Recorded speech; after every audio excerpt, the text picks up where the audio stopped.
কালি চৰাইদেউত অলপমান মিয়াই আমাৰ খিলঞ্জীয়া যুৱকক মাৰিবৰ কাৰণে হাতত দা লৈ আহিছে আৰু মাৰিবলৈ খেদি আহিছে। গতিকে এনেকৈ নহ'ব, এইবিলাক আমি সহ্য নকৰোঁ। আমিও কিন্তু প্ৰতিজন খিলঞ্জীয়া যুৱকে, প্ৰতিজন খিলঞ্জীয়া মানুহে কিন্তু হাতত হাংদাং ল'বলৈ আমি বাধ্য হ'ম। এতিয়া মিয়াৰ লগত সম্প্ৰীতি কথা নাহে, মিয়াৰ লগত ন' কম্প্ৰমাইজ, মিয়াৰ লগত কোনো কাৰণতে সম্প্ৰীতি কথা নাহে, মিয়াৰ লগত ন' কম্প্ৰমাইজ। আৰু যিসকল ব্যক্তিয়ে মিয়াৰ পক্ষত থিয় দিব আমি তেওঁলোকক কিন্তু সোধাই নোৱাৰো, স্পষ্ট কথা। আমাৰ অসমত থাকিব, অসমৰ মাটি পাই বায়ু সেৱন কৰিব আৰু আমাৰ অসমীয়া যুৱকক মিয়াই কাটিবৰ কাৰণে হাতত দা লৈ আহিব, এইবিলাক কথা হ'ল নেকি? আমি কি চাই থাকিম নেকি? আমিও কিন্তু প্ৰতিজন খিলঞ্জীয়া কিন্তু হাতত কিন্তু হেংদাং ল'বলৈ আমি বাধ্য হ'ম।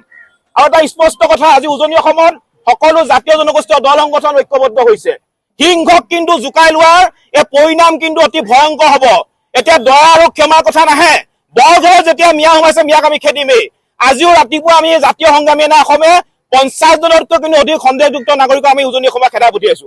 আমাৰ স্পষ্ট কথা, আমাৰ লক্ষ্য উদ্দেশ্য এটাই, যেতিয়ালৈকে আমি বাংলাদেশীক উজনি অসমৰ পৰা খেদিব নোৱাৰো তেতিয়ালৈকে আমি শান্ত নহওঁ আৰু উজনি অসমৰ পৰা সম্পূৰ্ণৰূপে আমি বাংলাদেশী মুক্ত কৰি এৰিম।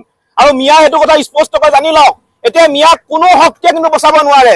এইবাৰ মিয়াক কোনো শক্তিয়ে বচাব নোৱাৰে। আৰু যি দুই এটা মিয়া এতিয়া উজনি অসমত লুকাই চুৰকৈ সোমাই আছে, অতি শীঘ্ৰে উজনি অসমৰ পৰা প্ৰত্যাগমন কৰক।